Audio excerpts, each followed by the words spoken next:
నాకు ఒక కానిస్టేబుల్ 30 తారీఖున ఫోన్ చేసి ఒకసారి స్టేషన్ రావాలమ్మా, సార్ మాట్లాడి వెళ్ళిపోతానని చెప్పేసి అన్నారు. అన్న తర్వాత నేను వేరే ఊర్లో ఉన్నాను సార్, వస్తానని చెప్పేసి సోమవారం నాడు వెళ్ళాను. సోమవారం ఉదయం 11 గంటలకు వెళ్ళాను. నేను కరెక్ట్గా 11-11:30 కల్లా నేను అక్కడ కూర్చుని ఉండగా లోపల పిలిచాను. నన్ను పిలిచి నా పేరు ఇవన్నీ రాసుకుని నీ మీద పలానా పోస్ట్ పెట్టినందుకు కేసు కడుతున్నావు అని చెప్పి పలానా రాశారు. నువ్వేం చదువు ఉన్నావు ఏంటని అడిగారు. నేను ఇలా బీఎస్సీ బీఈడీ చదువుకున్నాను. నా పేరు అడిగారు, నా తండ్రి పేరు అడిగారు, నా డోర్ నెంబర్ అడిగారు. తర్వాత నా క్యాస్ట్ డేట్ అని అడిగారు. ఇలా పలానా ఎస్సీ అండి. నేను ఎస్సీలో ఏంటంటే మాలవాళ్ళ వర్గం చెందినవాడిని అని చెప్పానండి. చెప్పిన తర్వాత సీఏ గారు ఏరా లంచా కూడా పాడుకున్నాడు, పోస్టులు ఎవడెట్టమన్నట్టు నిన్ను, నీ ఇష్టం వచ్చాడు పోస్టులు పెట్టడానికి గారు ఉన్నది, నువ్వు కొవ్వు పట్టి కొట్టుకున్నావు నా కొడక, ఏం చేస్తారో నువ్వు అనేసి ఇష్టం వచ్చినట్టు బూట్లు తిట్టి నన్ను అసలు విచక్షణారహితంగా మాట్లాడి నన్ను ఎంత దారుణంగా మాట్లాడారంటే నన్ను కోసి రైలు పట్టాల మీద పడేస్తాను, గొద్దు కోసి రైలు పట్టాల మీద పడేస్తాననేసి అన్నారు సార్. అలాంటి మాటలు ఆయన మాట్లాడి నన్ను ఎంతో అవమానపరిచి, ఇంకా ఈ కేసులో ఇద్దరు ఉన్నారు వాళ్ళ పేర్లు కూడా చెప్పని చెప్పి నన్ను బలవంతం చేసి వాళ్ళు ఎవరు కూడా నాకు తెలిసారంటే వాళ్ళు తీసుకురాకపోతే నేను వదలనని చెప్పేసి అన్ని కూర్చోబెట్టారు సార్ నన్ను. నేను ఒక పావు గంట అరగంట కూర్చున్నాను. కూర్చున్న తర్వాత ఆయనే వచ్చారు. నేను వాళ్ళు ఎలా కూర్చున్నట్టు ఆయన వచ్చి ఎరా అలా కూర్చున్నావు ఎరా అని చెప్పేసి నన్ను అర్జెంట్గా లేకమన్నారు. లెగిసాను sir.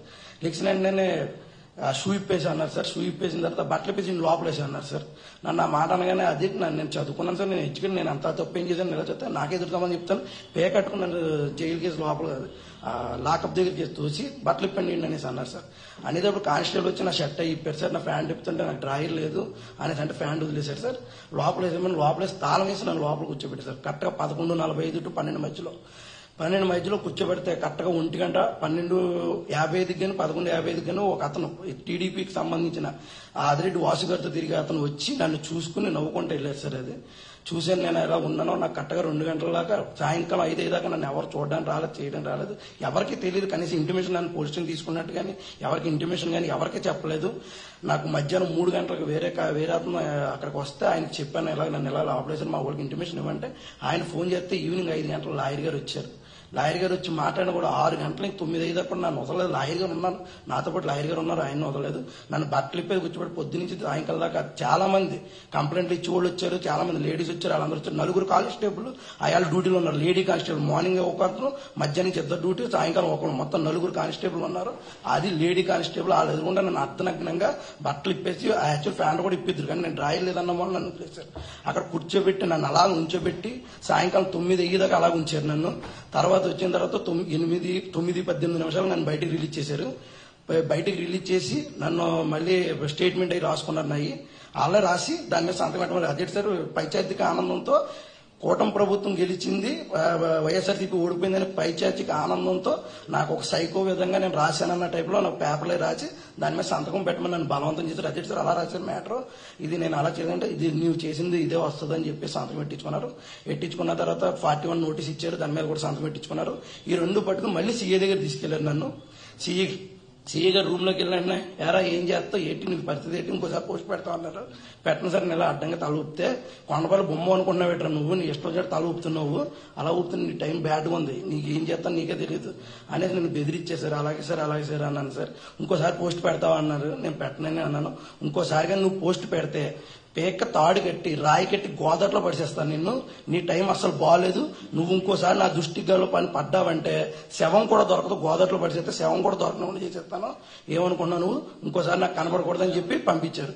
CA Prakash Nagar CA Bajilal గారు, ఎస్కే బాజీలాల్ గారు.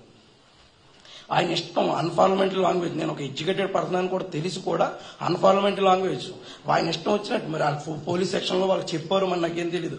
ఒక దళితుడిని ఆ 41 నోటీస్కి అంత అరెస్ట్ చేసి అంత జైల్లో పెట్టేసి చేయాలని పని లేదు. నా ముందు ఇంకో చైన్ స్నాచింగ్ కేసు ఒక కానిస్టేబుల్ జరిగితే అతను కూర్చోబెట్టి మాట్లాడారు. నాకు అంత చేయాల్సిన పని, నేను ఎస్సీ క్యాండిడేట్ అని తెలిసి కావాలని చేశారు ఈ విషయమే. నేను ఆ విషయం అయితే నా ముందు చాలా మంది వచ్చారు, ఆ స్టేషన్కి ఎంతో మంది వచ్చారు. వాళ్ళందరూ అదేదో నేను దొంగతనం చేసిన వాళ్ళగా, నేను మర్డర్ చేసిన మానవంగా చూసినట్టు చూస్తున్నారు. అంత బట్టలు ఇప్పించి నుంచో పెట్టాలన్న పరిస్థితి ఏంటి, దేనికి, నేను చేసిన తప్పేంటి? నాకు అధికారం ఇచ్చింది ఆర్టికల్ 19 అధికారం ఇచ్చింది. అధికారంతో నేను మాట్లాడే హక్కు ఉంది, నాకు స్వేచ్ఛ హక్కు ఉంది, స్వతంత్ర హక్కు ఉంది. ఆర్టికల్స్ మాకు చెప్పారు చదువుకునేటప్పుడు, మానవ హక్కులు, హ్యూమన్ రైట్స్ అని చెప్పారు. దేనికి పనికిరావు అవన్నీ. పనికొచ్చి అయితే మమ్మల్ని ఒక సీఐ ఉండి ఒక బాధ్యత గల సర్కిల్ ఇన్స్పెక్టర్ స్థానంలో ఉండి ఇప్పుడు నేను ఎట్టిన పోస్ట్కి మీరు నాకు పెట్టారు. నేను పెట్టిన పోస్ట్ అది తప్పు, మీరు ఎలా తీసుకుంటారన్నది మీ ఇష్టం. అది నేను ఎట్టింది మంచిగా ఎట్టాను, అది మీకు తప్పు అనిపించదు, మీ బ్రా ప్రకటన నేను అది ఒప్పుకుంటాను. ఆ పోస్ట్ మీకు బాధ అనిపించినప్పుడు మీరు నన్ను తిట్టినందుకు మరి నాకు బాధ అనిపించినా నేను చేసిందని మీరు నాకు శిక్ష వేస్తున్నారు, మరి మీదేటిది శిక్ష కాదా? మీరు చేసేదేంటి?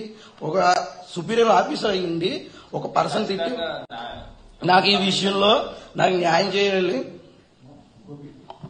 ఒకటన్నా ఈ అబ్బాయి యొక్క మనోవేదన ఏ రకంగా ఉందో మనకు కనబడతా ఉంది. ఇది ఖచ్చితంగా ఇది ఇక్కడతో వదిలే సమస్య లేదు. హ్యూమన్ కమిషన్ తీసుకుని వెళ్తాం, నేషనల్ హ్యూమన్ కమిషన్ కి. అదేవిధంగా నేషనల్ ఎస్సీ కమిషన్ కూడా వారి దృష్టికి కూడా తీసుకుని వెళ్లడం జరుగుతుంది.